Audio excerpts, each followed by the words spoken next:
Ciao, mia figlia Maria mi dice che sono un vanitoso, un crestoso, forse lo sono diventato, non lo so, sarete voi che lo giudicherete, un pochino forse mi sento vanitoso perché continuiamo a aumentare i numeri diciamo, dei servizi che facciamo, dei minuti sul canale YouTube e questo grazie a voi che sempre di più ci state seguendo e sempre più di voi si iscrivono al canale. Ecco, per noi è molto importante, è un sostegno che ci date, che mi date, mi dà veramente una grandissima forza, quindi vi continuo a sollecitare, iscrivetevi al canale, è semplicissimo, dove c'è la campanellina, basta cliccare, siete iscritti e poi se volete vi arrivano anche le notifiche ogni volta che mettiamo qualcosa di interessante, potete anche selezionare il tipo di notifica, va bene? Grazie, ciao e buona giornata e grazie ancora. Attorno alle ore 16:45 di ieri, un uomo alla guida di una Peugeot ha investito un ciclista in via Granatieri di Sardegna a Borgo San Giovanni, non distante dalla chiesa, e 500 metri più tardi, mentre era inseguito dai carabinieri, ha finito la sua corsa alla fermata dell'autobus dell'Istituto Tecnico Cestari. L'automobilista era reduce dall'aver affrontato contromano la rotatoria dell'ospedale. Alla fermata del Cestari c'era una ragazza che aspettava l'autobus, salva per miracolo, mentre l'auto ha centrato il palo della segnaletica. Un'altra donna si è salvata entrando in tempo nel cancello dell'istituto scolastico, mentre l'impatto dell'auto aveva fatto volare anche un bidone dei rifiuti. Sono intervenuti i vigili del fuoco e l'ambulanza del 118, che ha ricoverato all'ospedale sia la ciclista, fratturata una gamba, che lo sconsiderato conducente, piantonato dai carabinieri, sul quale si appunteranno le indagini degli inquirenti. Messaggio elettorale a pagamento. Mandatario Luca Massaro. Ciao, mi chiamo Patrizia Trapella. Siamo stanchi di essere perennemente in coda, stanchi di vedere treni che passano senza poterci mai salire e stanchi di essere considerati l'ultima spiaggia. Con me in regione per garantirci una corsia privilegiata, diventare finalmente il motore trainante della Laguna Sud e ritornare ad essere la perla dell'Alto Adriatico. Vota Patrizia Trapella, una P e due L. Io mi candido con Fratelli d'Italia, con Giorgia Meloni, per Luca Zaia presidente. Messaggio elettorale a pagamento. Mandatario Luca Massaro. Settembre, mese caldo per la manutenzione straordinaria del ponte sull'Adige fra Cavanella e Rosolina, del ponte translagunare delle Trezze che unisce Chioggia a Valli e del ponte che attraversa il Brenta tra Brondolo e Calino. Dal momento che l'impresa incaricata di asfaltare la strada Romea, lungo i due ponti ubicati a sud del capoluogo comunale, ovvero la Cadore Asfalti, è la stessa per entrambi gli interventi, quest'ultima ha deciso di puntare a terminare prima possibile i lavori al ponte sopra l'Adige, che dovrebbero essere terminati entro il mese di ottobre nella parte superiore, togliendo il cantiere dalla carreggiata e trasferendosi poi sotto le campate. Quindi saranno eseguite le opere al ponte translagunare delle Trezze, per il quale si prevede l'istituzione del senso unico alternato nell'arco delle prossime 2 settimane. In questo caso i mezzi pesanti saranno autorizzati ad attraversare il ponte, mentre le autovetture potranno utilizzare l'Arzeron da Valli a Cabianca, il quale proprio la prossima settimana dovrebbe essere chiuso al traffico allo scopo di ripristinare il manto stradale, come richiesto dalla città metropolitana. Le operazioni potrebbero terminare prima di Natale, di modo da proseguire sul ponte sul Brenta dopo il periodo delle feste. In quest'ultimo tratto, tra Brondolo e Calino, ci sarà bisogno di demolire mezza campata dopo la sistemazione dell'area racchiusa tra i New Jersey di cemento. Il cantiere si sposterà quindi dal lato opposto, con l'istituzione del senso unico alternato di circolazione, potenzialmente a cavallo tra il vecchio e il nuovo anno.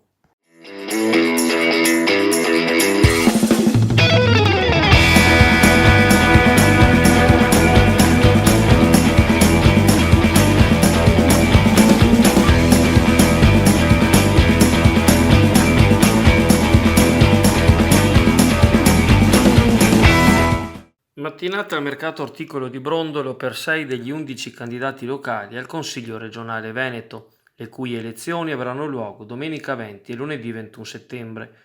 L'Ortomercato e Chioggia Azzurra hanno organizzato un'iniziativa mirata a far conoscere programmi e visioni in materia di produzione orticola, mercati, marchi e rapporto con le istituzioni. I temi posti dal presidente del mercato, Giuseppe Boscolo Palo, riguardavano l'integrazione del settore con le altre realtà economiche del territorio, segnatamente turismo e ristorazione, oltre al riequilibrio dei guadagni all'interno del sistema ortofrutticolo tra imprese, organizzazioni dei produttori, mercati, grande distribuzione e altri canali di vendita. Il tutto da perseguire attraverso opportune novità normative in sede regionale. All'iniziativa hanno partecipato Erika Baldin, Beniamino Boscolo, Jonathan Montanariello, Patrizia Trapella, Elena Zennaro e Francesco Zennaro, mentre le cavarzerane Elisa Fabian e Ilaria Turatti hanno inviato risposte scritte. Marco Dolfin era impegnato in un altro contesto di carattere elettorale, precedentemente organizzato e non derogabile.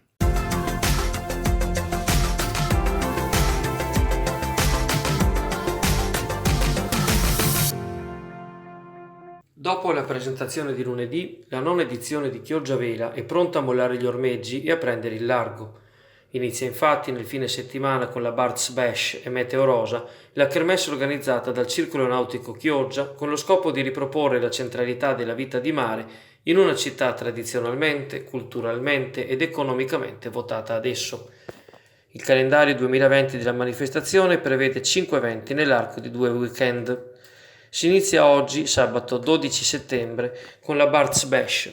Alle ore 14.30, nel tratto di laguna antistante il bacino di Vigo, è in programma la partenza della regata che si svolge in contemporanea mondiale per ricordare Andrew Simpson, il velista francese tragicamente deceduto nell'incidente di Coppa America.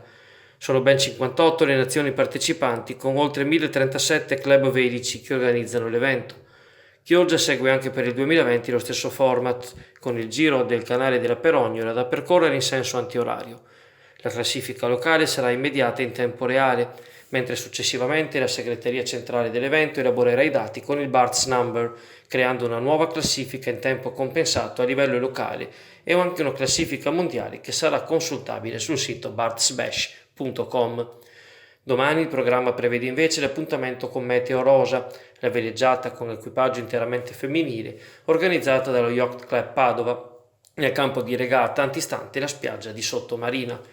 Il programma prevede il ritrovo della flotta alle ore 10 alla D'Arsenal Saline, con la partenza della veleggiata fissata alle ore 14 nel campo di regata permanente posizionato antistante il lido di Sottomarina.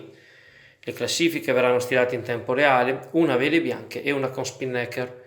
La rassegna proseguirà sabato 19 con il trofeo Chioggia Vela e con la Meteor al crepuscolo, per concludersi domenica 20 settembre con il trofeo Meteor Sharing e le premiazioni.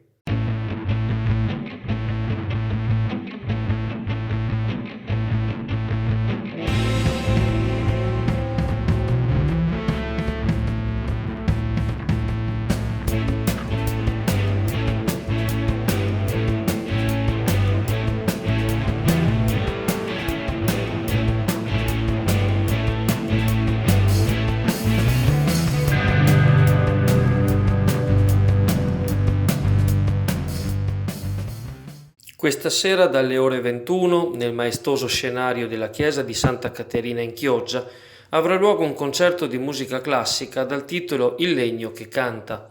A esibirsi sarà il maestro Marco De Santi, virtuoso della chitarra classica. La performance verterà sulle esecuzioni dal repertorio di Francisco Tárrega, Mauro Giuliani e Ferdinando Carulli. L'ingresso all'evento è gratuito. Prenotazione suggerita al numero 327 332 4469.